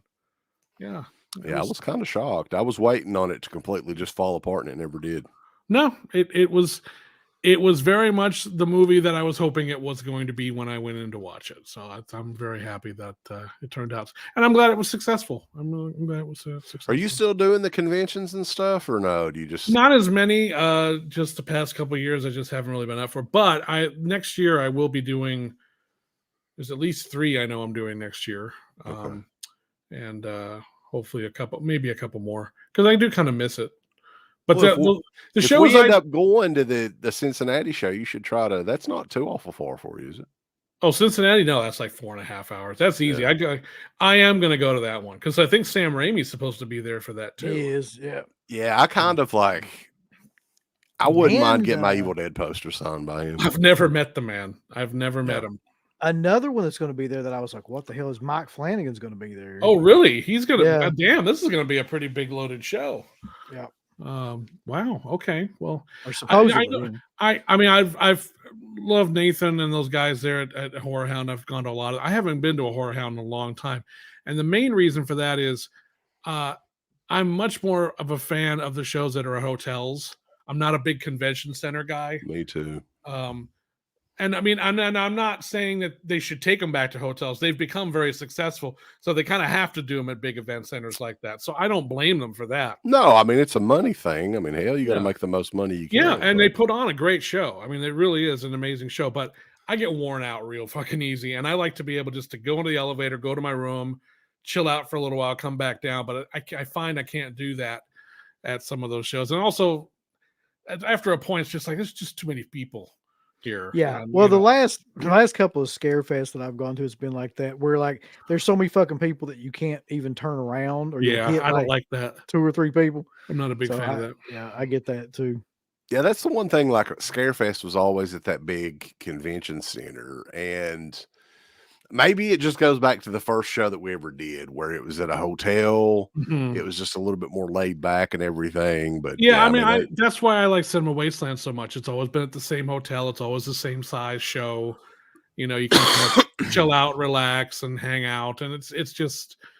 But again, I'm not knocking the big shows. I mean, that's just a different beast altogether, and it's just not my vibe normally. But for that show, I think I definitely will go because I haven't been to the Cincinnati show in a while, and there's some great restaurants around that area that I like in Sharondale, so it'll be nice to go. So no, yeah, I think I will go because I mean now I hadn't checked the updates in a while, so it's good to see that they're gonna have some pretty major folks there. Yeah, oh, yeah, should be huge. Is there any truth to this, Slippy, that you're doing Pinocchio's Revenge because there's a new HD master that just dropped? There is? Apparently. That's gigantic news. I didn't know that. I'll have to look into that. If that's true, I might pitch that. Because I like that movie a lot. And I would love to work with Kevin Tenney again. Well, that's another Vestron. Don't Lionsgate own that one? Yes, they do. That was it was a Vidmark title from back in the day. So I would love to do Pinocchio's Revenge. Oh, that's a fun one. I enjoy that movie. And again, Kevin Tenney's a great guy, so I would love to work with Kevin again. What happened to the black and white cut of Martin? It is with the last I checked, I don't know 100%, but it was bought by someone who was a friend of the George Romero Foundation, and it's been donated or in the process of being donated to their collection. So it is safely somewhere that it can be accessed from the future. It didn't end up on some collector's shelf somewhere, you know. So, but is it ever going to get released? That is up to Richard Rubenstein, who owns the movie. So let me see if I can. If I got that radio in here, boys. Here we go. Is it ever getting released? Okay, you really need to warn people before you do that because that's much louder than everything else that's on the show right now. And I can no longer fucking hear. Yeah. So thank you very much for that. You're welcome. Yeah. That's great. So once you regain hearing, it'll be all right. It's just Dio. What? Dio, man. It's not like it was Motorhead or anything. No. How about a special edition of Steel Magnolias? STEAL. Steal them. You know the sad thing about the real Steel Magnolias is I know the last 10 minutes of that movie by heart because I was working as an usher in a movie theater during the time that movie came out. And so I would have to stand in the back of the theater waiting for it to let out. There's like at least a dozen movies from 1989 and into 1990 that I know the last 10 minutes of by heart against my will. And that's It's gotta be. I hope that's one of them. and Steel Magnolias is one of them. And so so whenever I think of Steel Magnolias, I can think, oh my God, fucking Steel Magnolias. But yeah. Yeah, that's one movie that I don't think I ever want to watch ever again. Like, it was probably my mom's favorite movie, and every time it was on TV, it was on. It's a good movie. It's just not really my speed. You know, it's not for me, brother. Yeah. Any other questions? Vanderhoff is calling you out. He said, the stream has been 1 hour and a half, and we've learned nothing new. You were promised a bill of goods here from people who were not in the position to promise that. That's killer. I'm not in a position where I can talk about stuff like that. We did talk about the trick or treat, the packaging and everything is going to be similar to the phenomenon. There are going to be three different covers for it. There are going to be 3 different cover arts. You know a retail price on it yet? No. How many discs you looking at? Oh, that's a good question. In that set, there should be 3 discs in there. So one of those is the soundtrack, I'm betting. Could be. Oh. Could be a remastered soundtrack in there. Maybe not. Yeah. Scoop. It's a scoop. Scoop. I said maybe. I don't know. I have no idea. Maybe it'll be the soundtrack to Mannequin 2 on the Move. I don't know what's going to be. That'd be cool too. That's a hell of a Hey, soundtrack. we're getting Meatballs 3 out on Blu-ray or anything. You heard anything about that? No. We're not apparently. Slippy, in the spirit of the season, please put Henry Winkler's A Smoky Mountain Christmas on Kino's radar. Dolly sells, and it would be a huge title. That would be. You know what? I was about to say, what the hell kind of a question is that? But the truth of the matter is, that actually would do really well. Hell yeah. And I'm going to make a note. He fucking right in that. Well, they that's not a bad idea. Not with this stupid ass pen. I'm not. Babes in Toyland, man. I hadn't seen that movie in probably 30 years, and they did the Blu-ray of that, and I was like, "Holy shit!" It's like traveling back in time or whatever. Which Babes in Toyland are you talking about? I'm talking about the Drew Barrymore, Keanu Reeves. Okay, that's all right. Yeah, Smoky Mountain Christmas. Smoky Mountain Christmas. I'll look in to see what the deal is. Yeah, they could maybe have it out by Christmas next year. Well, yeah, not this year, obviously. That would be a land speed record come out in 4 fucking days. That would be good. All right, where's Class of 1999 2? The Electric Boogaloo. That's over at Lionsgate. We actually discussed bringing that out with Class of 1999, but it needed a new transfer. And it was just like, no. We just didn't think the interest level was there, and they would have had to increase the price point. And it was just but it could happen at some point, but I wouldn't hold your breath for that. Neon Maniacs on 4K. I don't know who owns that. Someone didn't. There's a Blu-ray Code Red do that, or somebody, or yeah, I think it was Scorpion or Code Red. Yeah, one of those two did that. So I don't know Has Best of the Best any of those movies come out on Blu-ray? Best of the Best 1, I think, is still over at Sony. Best of the Best 2 was over at Fox, I think. So I don't know. That sounds like a cool Kino set. Didn't the third one have Arlie Ermy in it, where he was like? Did they do a third one? I don't even remember. Oh yeah, the third or the fourth one has Arlie Ermy in it. Oh God, there's a fourth one. Yeah. How many Best of the Best? There's one. Look it up. There's one martial arts film that I would really love to see come out that I've always really liked. It's called Only the Strong from 1993. Mark Dacascos is in it, and it's got some of the best fight choreography and some of the best slow motion fight photography, and the soundtrack is fantastic. It's got some of the best music. I always really loved Only the Strong. So I would love to see that one come. I think Fox still has that one in their catalog. But if anyone out there who likes those type of movies haven't seen, watch Only the Strong. That's a fun one. Stuntman Mark is asking, any chance we get a blue for the slasher Out of the Dark from 1989? Well, yeah. No, I haven't heard anything about that one. I don't even know what that is. I think it was it Dennis Christopher? Was that who that was? I can't remember who was in that. SVS, Sony put that out on tape, as I recall, back in the day. And I think I saw it, but that's another one that's been so long I can't remember anything about it. Rusky. Someone just mentioned Ruskies. That would be a fun one to do. That one, Ruskies would be a fun. What are you laughing at? Just this guy's comment. What was his comment? Here's another one for you to write down. Revenge of the Ninja 4K. Dude, like that would be killer. I ain't gonna lie. Those ninja movies look fucking shit. great. Now look on Slippy's face. Wait. That's going to happen. I don't know. I don't know if it's going to be 4K or not, but it's coming back out. Yeah, they were re-releasing what?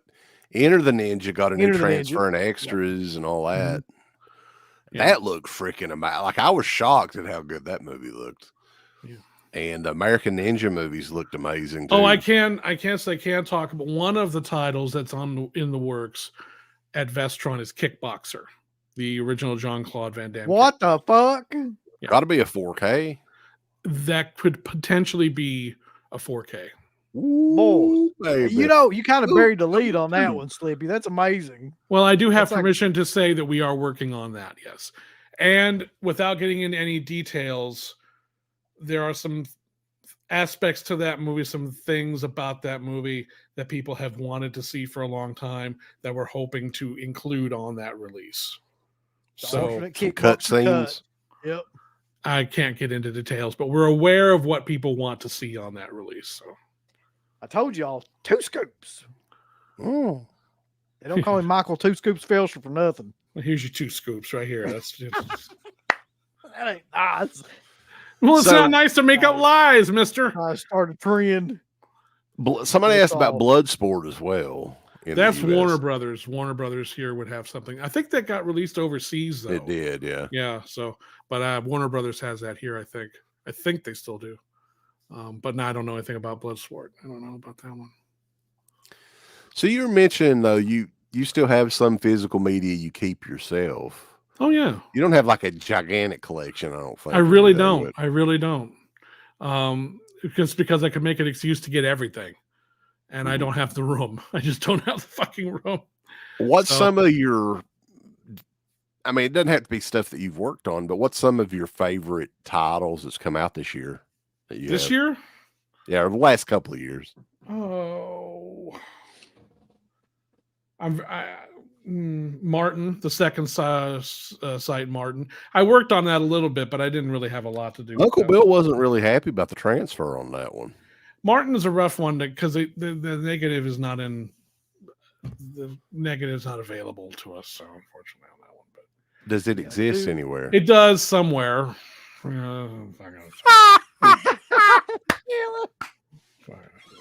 Oh, somebody's being a dick again. Somebody's being an asshole. Yeah, I know. I'm sure there are ones I like. There's just I don't have time to watch a lot of stuff anymore. So what you're saying is, if there's ever a U.S. release of Martin, the transfer on it would be from the negative, the original negative. Not necessarily. It's a matter of can they get access to it? Can they find? I don't know. That I am not privy to why the elements that were used for that, but it's the best look. It's certainly the best looking that Martin's ever looked. And then the aspect ratio is right for a change, so that was nice. I think somebody said it best. Like there's no way to make that movie with what the material that they have. There's no way to make it look any better than it's going to look on that release. Some movies are they're a little rougher than others are. It's just the way it works. What about, because I didn't even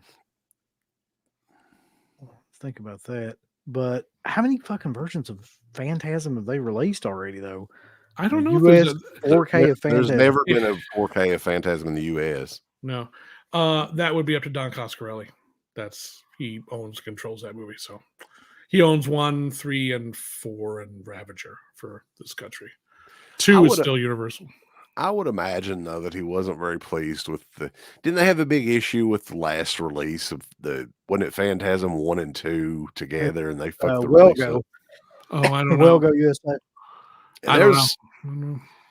Kenny and Company was another one that everybody always asks about. The Coscarelli did, and Jim's the World. The one I want to see is his original film, Jim the World's Greatest. That's never been released.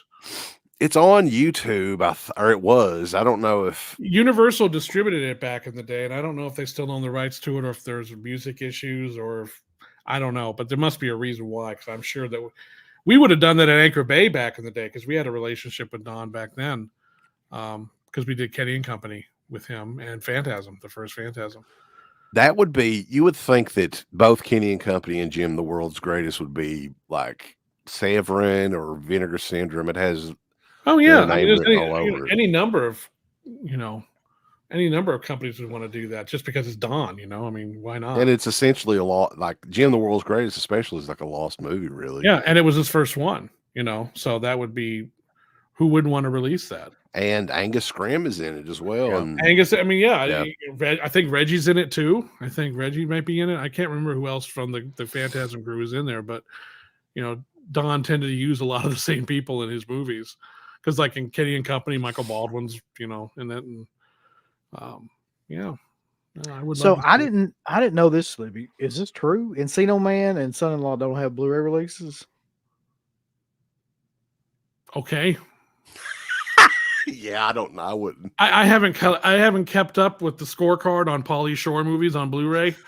So.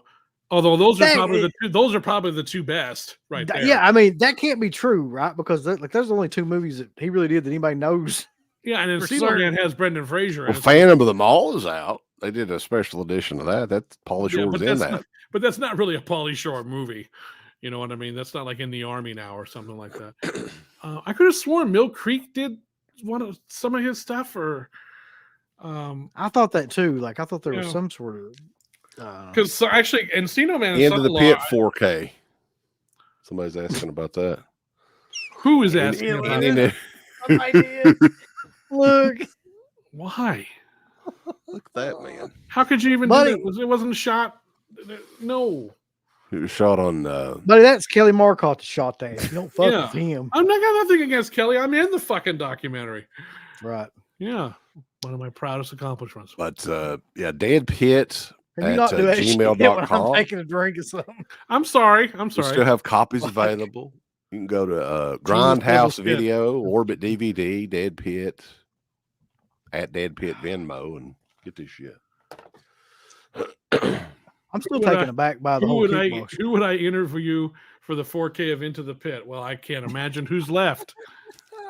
I would like to go interview David Colton, the owner of the Rondos, and ask about why he feels that Dead Pit has never gotten a Rondo over all these years. Because he's a piece of trash. That's why. Is the Rondo Award still around? I don't even know. Oh yeah, they're still around. They're bigger than ever. And are they really? Oh yeah. They still got us on some sort of like blacklist. Fucking guy. Yeah, we're not even on the ballot anymore. I don't think. You were a couple years ago. Yeah, I think there was like that fucking Dead Pit show. It was like, oh, okay. Yeah. Fried Hillbilly Horror. Yeah, it was very. Like it was something like that. Oh shit! Oh, Night Terrors. That's an. Oh yeah, Toby Hooper's Night Terrors. That's. I think that's available from some studio, but no one's picked that up yet. Oh yeah, Biodome. We gotta have that. When's that coming out? No, you don't. That movie's. I hate that fucking movie. That movie's unwatchable. Well, they're the Night Flyers. Now that I've said that, someone's gonna come and say, "You fucking hate Biodome, you woke cuck motherfucker, stupid, dumb, social justice, no good, dirty, rotten, liberal motherfucker." You woke cuck motherfucker. I don't know whatever other buzzwords they smear all over my fucking Facebook page. That's so killer. Again, who would have thought that I finally unlocked the anger of the internet against me over Beverly Hills Cop 2. Who fucking knew that would be the key to having shit thrown my way for the first time. I've actually managed to dodge a lot of internet hate over the years, but nope, it was my nope. I criticized elements of Beverly Hills Cop 2. I took it too fucking far. When you fuck with Brigitte Nielsen, that's where you go too far. Oh, Whatever. Let's Master see. Chaos claims he knows who owns the rights to elves and can get a liaison to that company. Fine, contact me. I'll negotiate the deal. Because I'm all about the elves. I would do elves in a heartbeat. I know for a fact that Vinegar Syndrome, that's one that they've been wanting to do for a long time. I think if there was a deal to close, they would have closed it. So Right. I don't know how much truth is behind that, Sean. I'm just saying. Wes Ray says Beverly Hills Cop 2 has a killer soundtrack. I will say this: the songs on that movie are pretty damn good. They are pretty good. But I can listen to the soundtrack without having to watch the movie. Corey Haim, Jim Varney, and Brigitte. Snowboard Academy, boss. Is that what is? Oh God, there's actually a movie with all three of them in it. Yes, Right. It's a classic too. No, I am not working on Snowboard Academy. I would though. Again, pay me. That was one of those early I'll work on it. 588 DVDs back in the day. I think I've got They that were somewhere. charging that much for Snowboard Academy. Of course, and I bought it. Jesus Christ. We need a Blu-ray of Stephen King's Night Flyer. I agree. I would love to see the Night Flyer come out, but that's not under my shit. control. Oh, I was very happy to see that Dead End Drive-In is going to get a 4K from Umbrella next year, which is very cool. Sweet. What the hell? Ernest Goes to Camp in 8K. I think we've talked about this about 18 million times, but 976 Evil 2. Yeah, that one's caught up with a company it's just the rights are kind of in a confusing state right now. Yeah. So 2024 is the 40th anniversary of Nightmare on Elm Street. So let's be real here for a second. Let's talk. Oh, fuck yes. God damn. Essentially, and I'm calling it, at least the first movie is getting a 4K release. I wouldn't be surprised if that happens, but I bet you if anything, Warner Brothers will probably do it. Right. Yeah. I think Warner Brothers, I honestly think Warner Brothers are probably going to do a box set. I think they're doing it. They might very well, because I know they've got an active, they're trying to get a TV show going or a remake or something going with that. So it wouldn't surprise me if they did that on their own. But again, I know nothing. I don't know what, if anything, is going on with anything regarding Nightmare on Elm Street. I do not know. There were a couple of photos floating around last year of artwork. That was all fake. It was That all was bullshit, though. Yeah, Yeah, it was all fake. So I didn't know about the photos, but I had heard that Scream Factory had sent them a proposal and was actually interested in doing the box set. And Oh, of course. Well, I don't know if what proposal or when or what, but of course, I mean, they have a deal with Warner Brothers. They've been licensed. Of course, those titles came up. They were probably the first ones that would come up. But for whatever reason, Warner Brothers doesn't seem to want to do that. So, yeah. So to me, that tells me that for sure they just want to do this shit themselves.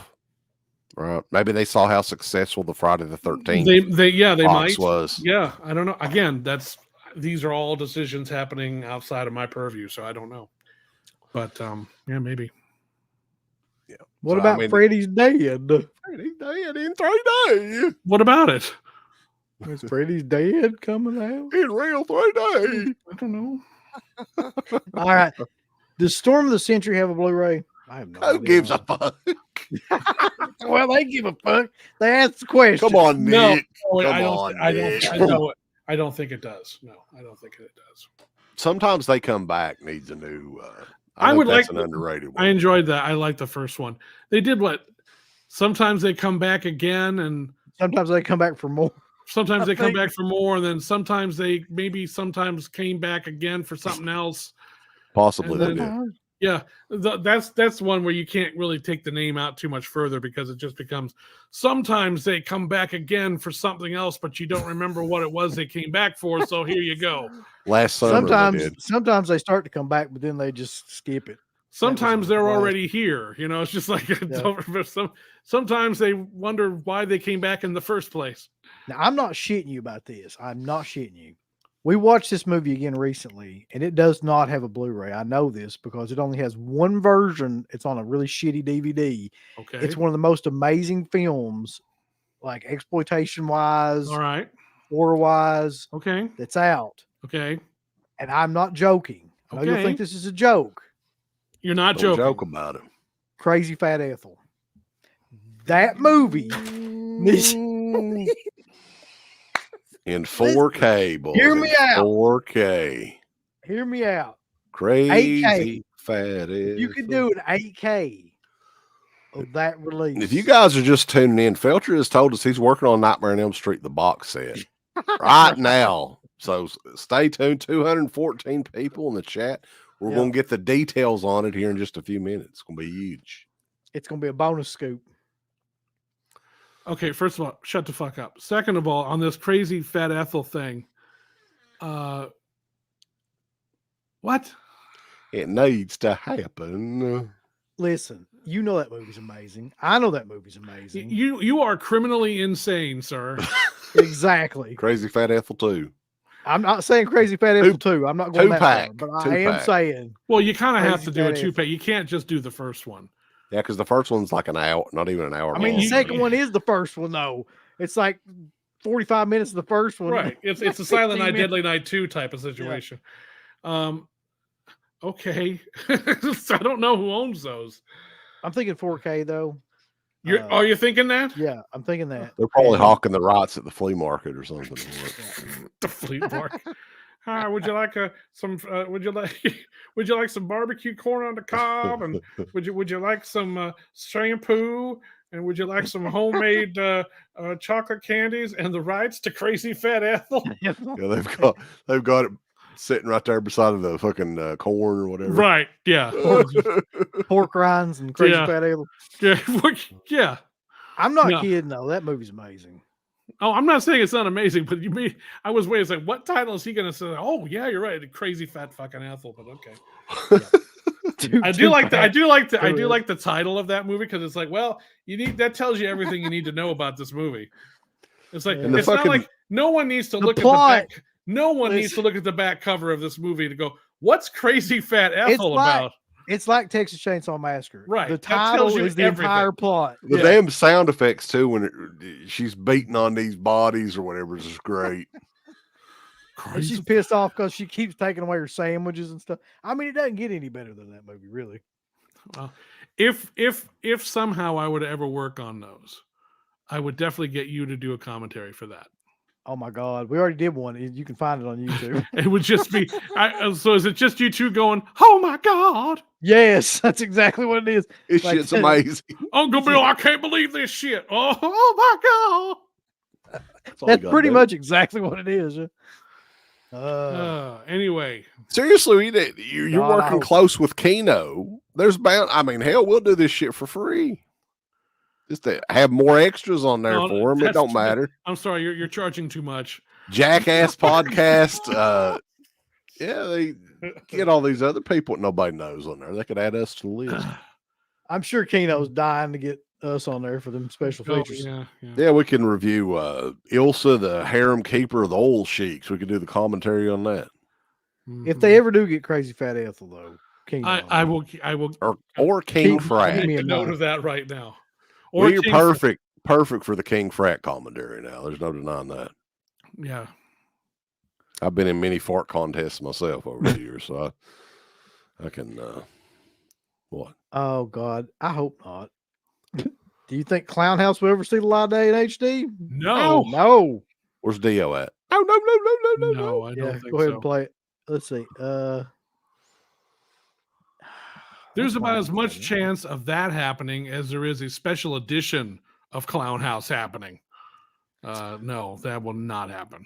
What's weird is like Clown House was a movie that freaked my wife out when she was a kid and she had no idea About all the shit. Yeah. I was like, yeah, I think you're describing Clown House. And that's The sad thing is, Clown House is a pretty well-made movie. The thing is, Salva has talent as a director. Some of his movies are very good. But the problem is when you don't know anything about him or anything, like on Clown House, you're just watching the thing. Oh, that was kind of a disturbing, kind of weird horror movie. But then when you know and you go back and watch it, you're like, oh, Yeah. you start seeing shit all over. It was like, oh God, you know. I think you can see it both in Clown House and in Jeepers Creepers. Oh, definitely in Jeepers Creepers. Yeah, Powder too, man. Like Powder, it's all over the fucking place. Powder. How did he get a career back after that? That's what I can't understand. I don't know. It's a different time back then. What the hell? Make sure that it's woke edition called Irrational Irrational Plump Apple. No, in fact, I want to release it. I want to call it Crazy Fat Fucking Ethel. That's what I want to call it. Mentally ill plus sized Ethel. Yeah. Not so happy, comfortable in her own skin, Ethel. Chemically imbalanced, husky Ethel. Yeah. Actually, the more woke you try to make it sound, the worse it is. It sounds worse. It does. It just sounds so goddamn condescending. Let's see. This is a good question. Any former Code Red or Scorpion titles on Kino's radar? I believe so. Yeah, some of those may be coming back out. I think Silent Scream is coming back out.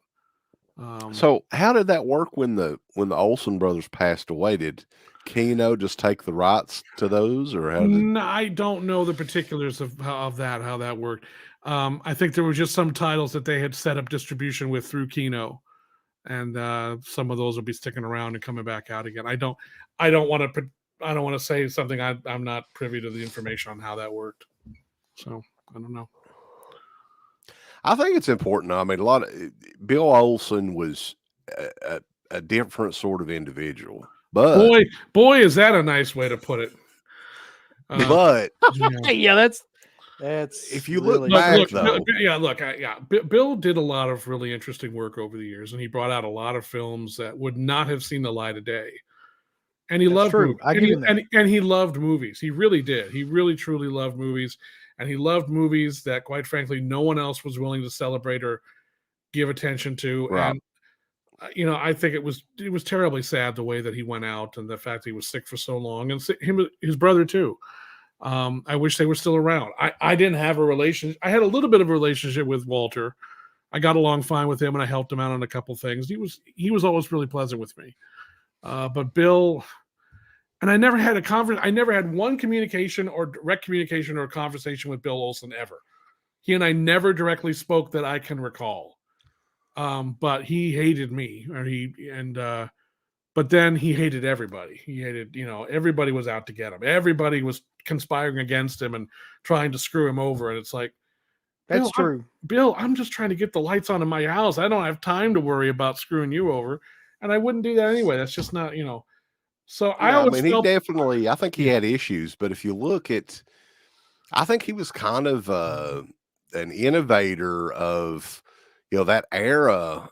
Like some of those titles, like it was kind of unheard of, because I remember The Forest was one of the big titles that he first got, and I couldn't believe that somebody was releasing like a special edition. He went for some there were a lot of films that were be called sort of unsung gems, certainly, that were beneath the radar of people. Yeah, even that, really like cult movies. We're talking, 15 years or so before anybody heard Vinegar Syndrome or Severin or any of those companies. I'd always wished that he and I had somehow bumped into each other, and I think we would have had more in common and maybe even gotten along in person if he didn't perceive me as a threat or something. I don't know. I will say this. Recently, I watched the DVD of Nightmare in the Damaged Brain. This is Code Red released this. Do you remember this DVD?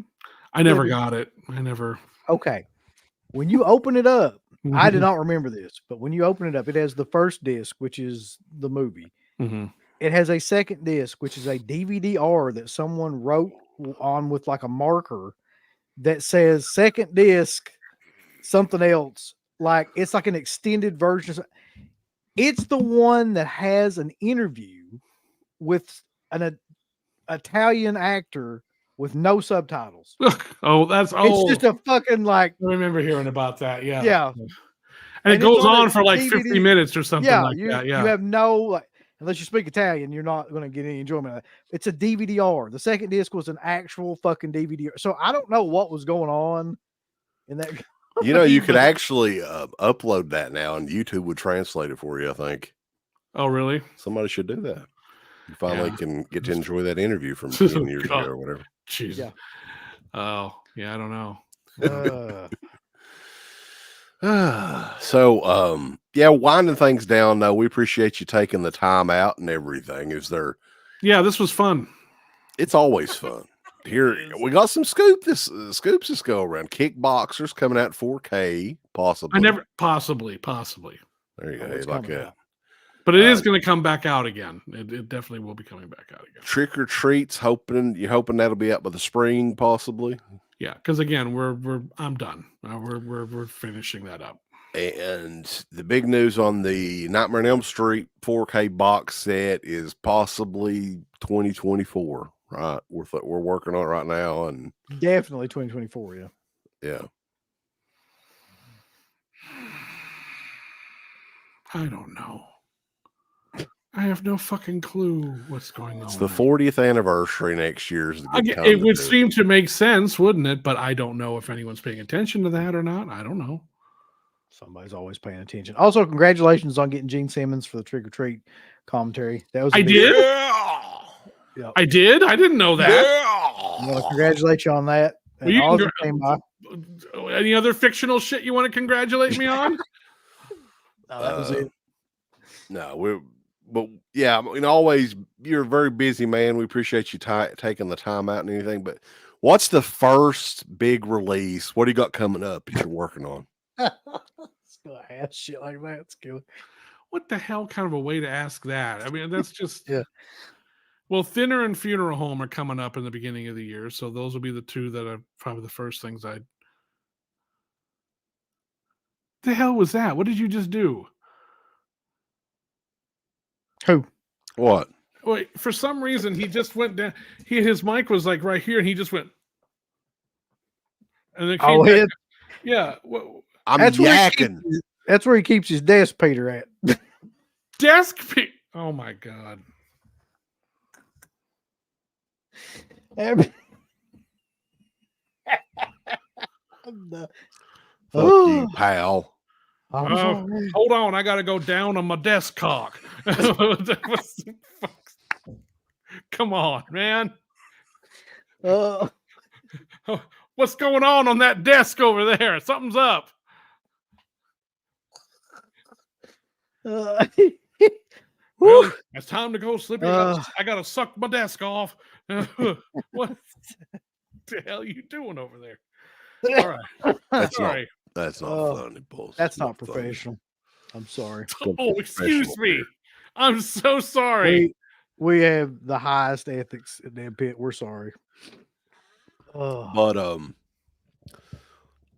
seriously though, for 2024, what's the next thing that you got coming out there that you could actually mention? Well, like I said, Funeral Home and Thinner are coming out. We're done both. Let me see what else I can actually talk about.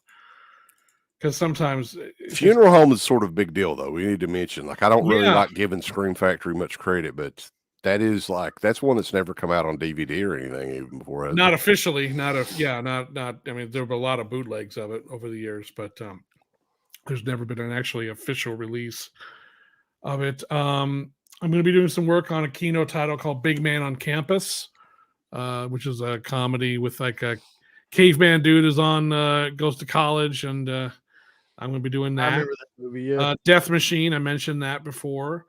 Let's see. Monster Squad just came out, obviously. That looked amazing, by the way. Yes, I was very happy with how that turned out. Oh, I did some stuff I did an interview for Uncle Buck with one of the actresses from Uncle Buck. That's going to be coming out. Really? We just did a commentary. Just watched that movie, yeah. Oh yeah.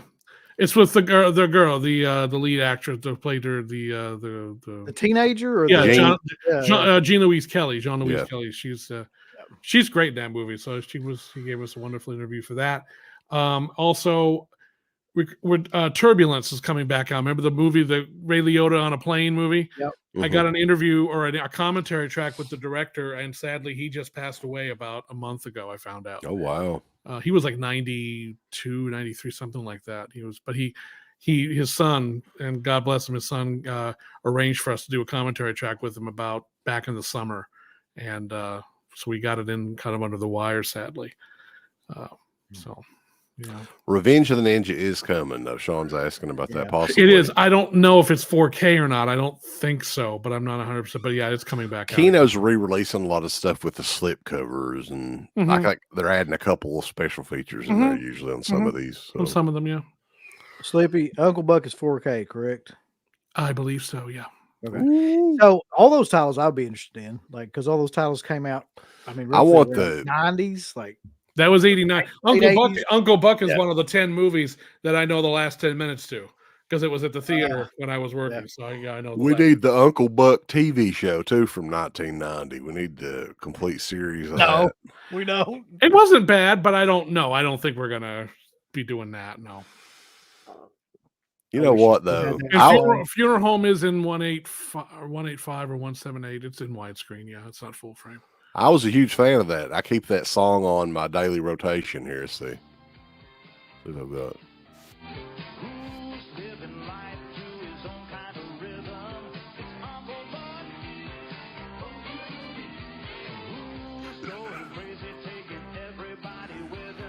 We need that, boss.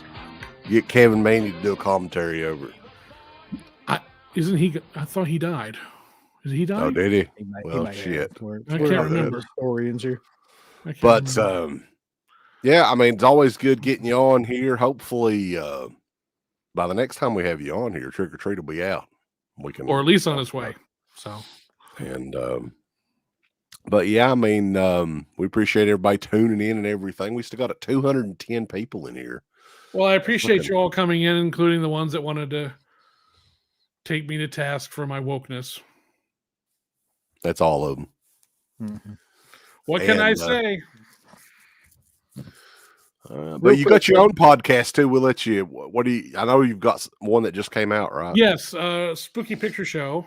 We just announced our Christmas show, which just went live today, actually, which is the Silent Night, Deadly Night franchise.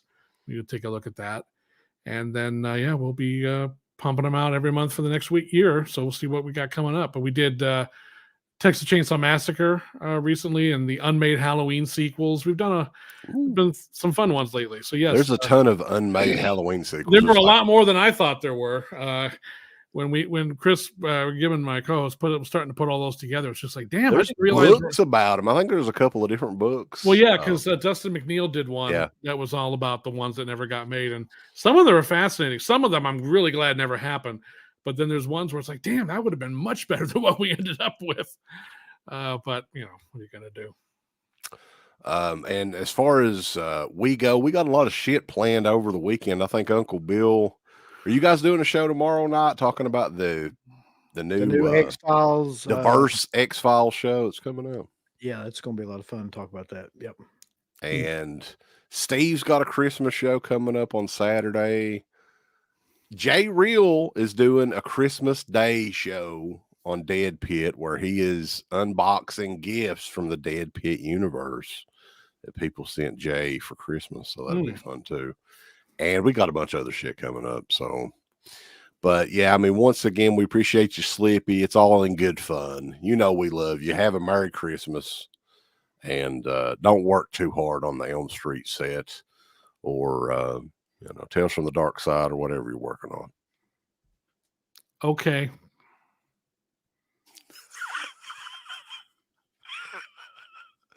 All right, boys. And we will catch you guys next time over at deadpit.com. 2 scoops. No! Give us delicious. What the fuck happened? We're back on here. You and your 2 scoops shit. We're on here. This shit's broke. You still ain't in. Thumbs up. Up your butt. Like, subscribe, And if you subscribe, here's something else you can do. Once you subscribe, you can click the bell notification, right? And it'll notify you anytime that Dead Pit puts up new shit. Or don't. I really don't give a fuck. If you do or I don't. want you to. I want you to. I don't care. Let's keep our community growing here on YouTube. I don't like it. I don't want you to do nothing. Listen, they need to do that, pal. No, don't you dare touch it. Thumbs up. Subscribe. And click that bell. There's all kinds of wonderful shirts over at shop.deadpit.com. Simply the best horror shirts. On TeePublic, there are others, but they all suck. You can get some Dead Pit radio shirts. You can get Last South on the Left. The Hills Have Eyes. Texas Chainsaw. Oh, wait, you can't say Texas Chainsaw. All kinds of shirts, folks. You're gonna love them. Shop.deadpit.com. Thank you to all of our supporters on Patreon.